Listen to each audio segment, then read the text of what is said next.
welcome back to Goodbye Grains. I hope you had a great Thanksgiving. Today we are making dark chocolate truffles. Now these are perfect if you are going to like a holiday potluck and you want to bring a little bit of a sweet treat that you know that you can eat. Now these are not like Whole30 type paleo. They do have a little bit of sugar in them from the dark chocolate, unless you're buying 99% cacao dark chocolate, which I wouldn't recommend. These would taste like incredibly bitter. So I usually use anywhere from 70% to 85%, or sometimes I kind of mix the two. So that's our first ingredient, is dark chocolate. I have a couple bars of this. We're going to be using about 8 ounces. Now I'm using 70% today, but you can certainly go all the way up to 85 and it's going to taste just as great. We're going to be using some coconut milk. Now for kind of a little bit of the flavoring, you can certainly substitute some of this stuff. I have a little bit of fleur de sel and some vanilla. You can also use like almond extract, or if you want to kind of make these like peppermint for this season, you can use peppermint extract, anything like that, whatever your favorite flavor is. So that's like the base of the truffle. And then to roll the truffles in, today I'm going to be using half of it is going to be rolled in some coconut. And this is really just coconut. Yep, just plain coconut. This is shredded super finely. And then the other half is going to be rolled in some unsweetened cocoa powder. You can also roll this in like crushed up almonds, peppermint candies. If you want to have even more sugar in them, you can use some peppermint candies. Or anything else. You definitely want to roll them in something though, just because the center of these truffles are going to be a little bit kind of gooey. So you also want to keep these in the fridge. You don't, I mean, where I live, it's cold out, so they're not going to melt just sitting out on the counter. But if you live somewhere that's a little bit of a warmer climate, you definitely want to keep these in the fridge. So first thing we're going to do is heat up the coconut milk. Okay, so I put the coconut milk into the microwave, first putting it obviously in a measuring cup, and then put it into the microwave for about 2 minutes. You want to keep an eye on it, and every 30 seconds, it's almost like melting chocolate. Every 30 seconds you kind of want to stir it up, and you want to really keep an eye on it. You don't want it to scorch or anything like that. So this is nice and hot. We are going to add in our chocolate. And now I cut up the chocolate into kind of like more slivers. This is going to allow it to melt a little bit easier and a little bit quicker in with the coconut milk. So you can kind of carefully just pour this in. I'm going to try to get it all actually into the measuring cup.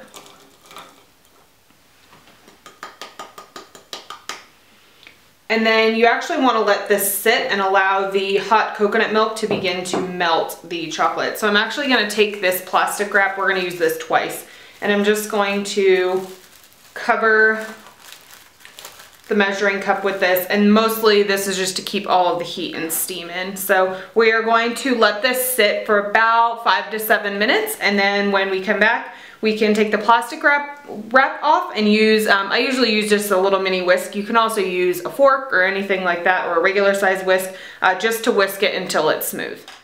Okay, so it's been about 7 minutes. So we could take the plastic wrap off, and you can kind of just lay this back into this pan. I'll kind of explain what this is going to be for in a second. And we can start to whisk the chocolate and the coconut milk together. Now this may take a couple of minutes just to get it completely smooth. You want to make sure that there's no like chunks of chocolate left. So you can kind of keep whisking. And it's going to almost look kind of like, almost like hot fudge by the time you are done, or like a really thick ganache. So you can kind of keep whisking it together. Once it's almost all the way whisked, you can add in whatever extract you're using. I'm going to be using vanilla. So anywhere from a half of a teaspoon to about a teaspoon,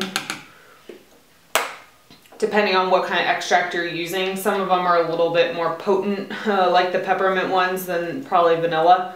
And then I just use about 1/4 of a teaspoon of fleur de sel. You certainly can leave the salt out if you're not a big fan of having salt, but just the tiniest bit of salt in this really helps bring out actually the natural sweetness that you're getting from the coconut milk, and then the additional sweetness that you get from the dark chocolate. So once this is completely smooth, we are going to pour this into a lined baking pan. Now the reason for this is we have to pop this into the fridge for about 30 minutes or so to set. And it's a lot easier if you put it into a baking pan, and then you can actually pull it out and cut it into squares, and then just roll the squares into little balls. You could actually even leave them as square shapes if you want to kind of make some with, you know, one shape versus the other, depending on if you're putting cocoa powder or coconut in it. So it's a lot easier than just keeping it in a container like this. Plus the measuring cup is still a little bit warm, and so it'll cool down quite a bit quicker if you put it into something. So I would line a baking pan with either some wax paper, parchment paper. I just have plastic wrap, and you can kind of just evenly pour this straight in with a little bit more left.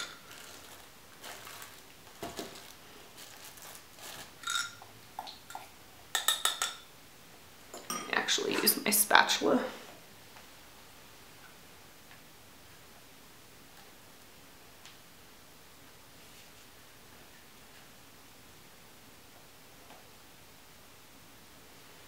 And then you want to kind of evenly just spread this into the corners so that you don't have like one giant blob of this chocolate in one place and then barely any in the other. It'll just make cutting them evenly later quite a bit easier.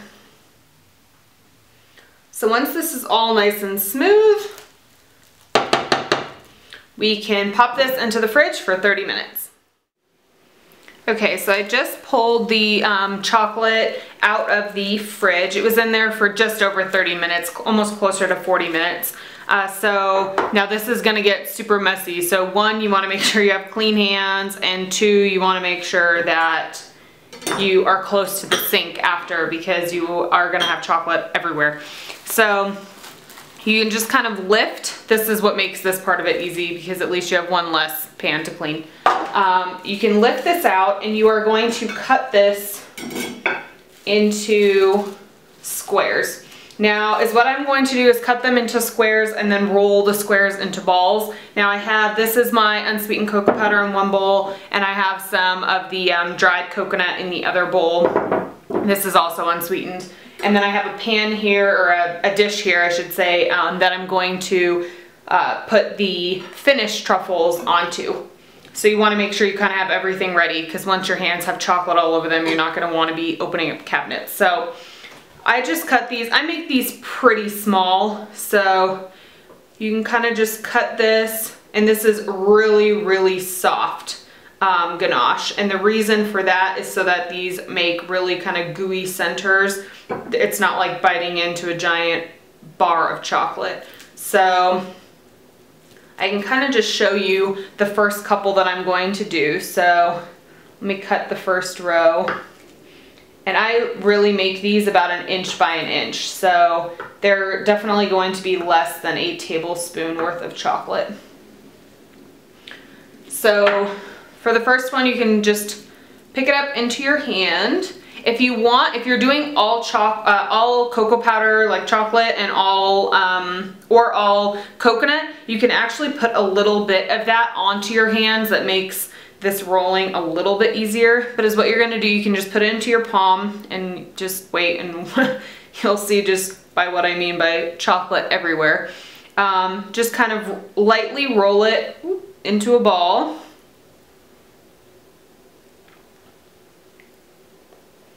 And you want to kind of work quickly, because your hand, the heat from your hands is going to start melting this. And then you can just put it into the either coconut or into the cocoa powder. And then now you have kind of a little tiny truffle. So I'll do another one.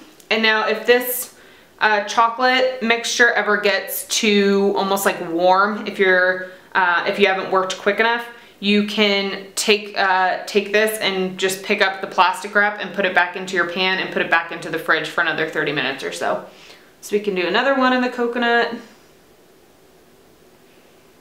And then definitely, if you don't want to form these more into like a circular shape, you can definitely just take these squares like this and just put them directly into the chocolate or into the coconut. So I'll do a coconut one. You can kind of just throw it in there, roll it around.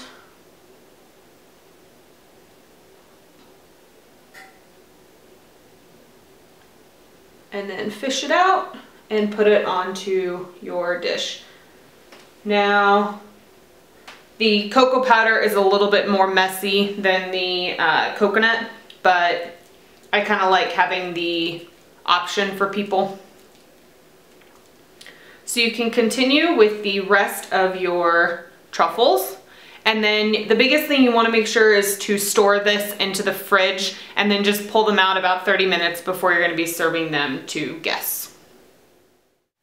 So definitely give these dark chocolate truffles a shot. They are perfect also to give as gifts or even just kind of keep on hand throughout the year if you kind of want a little bit of a sweet treat that's not a complete sugar overload. I will be back next week with a recipe from the opposite end of the spectrum. We're going to be making more of like an appetizer or something that you can put out kind of all year round, or just kind of a little bit of a snack type of a recipe. So I will see you guys next week.